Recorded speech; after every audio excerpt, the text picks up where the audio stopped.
বিক্রয় বৃদ্ধির একটা কৌশল নিয়ে আলাপ করব।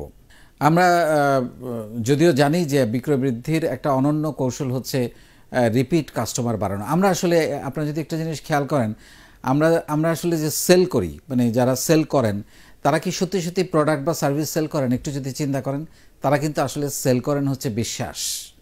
আমরা কিন্তু আসলে প্রোডাক্ট সেল করি না, আমরা কিন্তু বিশ্বাস সেল করি। আমি একটা উদাহরণ দিয়ে বোঝানোর চেষ্টা করছি।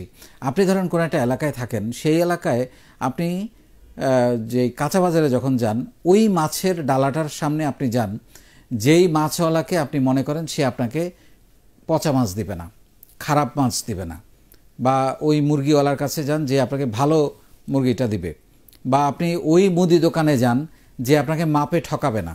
প্রতিনিয়ত কিন্তু একই লোকের কাছে আপনি যাচ্ছেন, যে আপনি বা আপনার যদি কখনো সন্দেহ, আপনি কিন্তু চেঞ্জ করে ফেলছেন।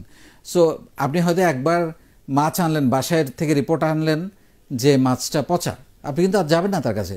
তার মানে আমরা কি করি? আমরা আসলে বিশ্বাস কিনি। বাজারে একই রকম মাছ সবগুলা ডালার মধ্যে, কিন্তু আমি সেই লোকটাকে বেছে নেই যে লোকটাকে আমি বিশ্বাস করি। So by the end of the day আপনি চিন্তা করে দেখেন, আমরা কিন্তু, এবং আপনি যে সেলুনটাতে যান, আপনি কিন্তু ওইখানেও একটা বিশ্বাস যায়, সেলুনের যে নাম, যে ব্র্যান্ড, সেটা কিন্তু ছাপিয়ে যায় যে লোকটা আপনাকে সার্ভিস দেয়। আপনি কিন্তু গিয়ে খোঁজেন, আছে ওই লোকটা আছে কিনা যে গতবার আমার হেয়ার কাট করেছিল। So this is all about বিশ্বাস, যে আপনি ধরে নিয়েছেন যে ও ভালো কাটে, বিলিভ। সো এই বিলিফটা কিন্তু খুব গুরুত্বপূর্ণ, এবং এই বিলিফটা আপনি যখন তৈরি করতে পারবেন আপনার মধ্যে, তখন কিন্তু আপনার এই রিপিট কাস্টমার খুবই গুরুত্বপূর্ণ। আমরা আসলে রিপিট এবং দেখেন, আপনি হয়তো একটা প্রোডাক্ট লঞ্চ করেছেন, আপনি অনলাইনে সেল করছেন, ই কমার্সে আপনি সেল করছেন, আপনার হয়তো এই প্রোডাক্টটা নিয়ে একটা কমপ্লেইন আসলো যে প্রোডাক্টটা কোনো কারণে ফল্টি ছিল, ছেঁড়া ছিল, বা কোনো একটা ফল্ট ছিল। আপনি চেষ্টা করবেন এটা আরেকটা নতুন দিয়ে দিতে। এখন আপনি বলবেন যে ওইটা হয়তো আপনার লস হয়ে গেল। যদি কাস্টমারের দিক থেকে কোনো ফল্ট না থাকে, আপনি যদি ফিল করেন যে কাস্টমার ইজ রাইট, তাইলে আপনি চেঞ্জ করে দেওয়ার চেষ্টা করবেন।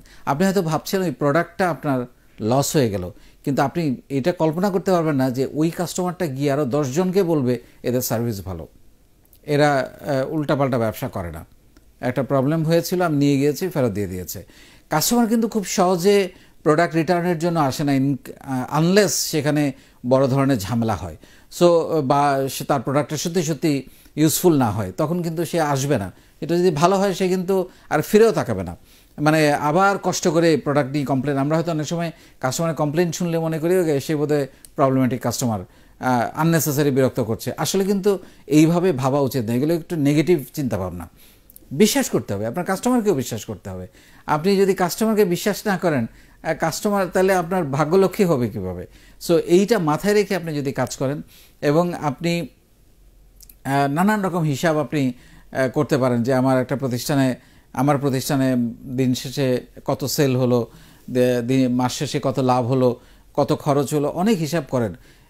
আরেকটা হিসাব আপনি সবসময় অ্যাজ এ ওনার মাথার মধ্যে রাখবেন, বা অ্যাজ এ সেলসম্যান আপনি মাথার মধ্যে রাখবেন যে আপনার রিপিট সেল কত। এই হিসাবটা যদি আপনি রাখেন, আপনি দেখবেন যে আপনি প্রফিটে যাওয়া মানে খুবই অল্প সময়ের ব্যাপার। কারণ রিপিট কাস্টমার আপনার কিন্তু কম খরচে, কম মার্কেটিং এক্সপেন্সে আপনাকে রিপিট কাস্টমার দেয়।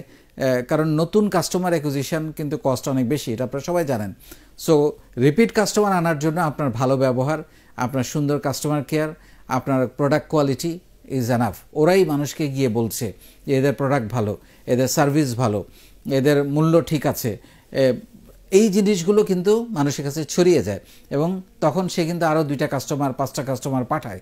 সো এইভাবে আমি যেটা বলার চেষ্টা করব, প্রথমত হচ্ছে আমরা পণ্য বা সার্ভিস কিনি না, আমরা আসলে বিশ্বাস কিনি। এবং আপনারা আপনাদের বিজনেসে অনেক বেশি বেশি রিপিট কাস্টমার বাড়ানোর চেষ্টা করেন, এবং পুরনো কাস্টমারদের কদর করার চেষ্টা করেন। নতুন কোনো প্রোডাক্ট আসলে পুরনো কাস্টমারদেরকে আগে জানান। রিপিট কাস্টমার আপনার প্রতিষ্ঠানে যত বাড়বে, তত বেশি আপনার প্রতিষ্ঠান এগিয়ে যাবে এবং একটা শক্ত ভিত্তির উপর দাঁড়িয়ে থাকবে। সো এটা মাথায় রেখে আপনি যদি কাজ করেন, এবং আপনার এগিয়ে যাওয়া আসলে শুধুই সময়ের ব্যাপার। সো আমি আবার বলছি, মনোযোগ দিতে গেলে, সেলসে মনোযোগ দিতে গেলে রিপিট কাস্টমারের উপরে মনোযোগ দেন, এবং রিপিট কাস্টমার বাড়ানোর জন্য ব্যাকএন্ডে যে কাজগুলো আপনার করা দরকার, সব কাজগুলোই আপনি করুন।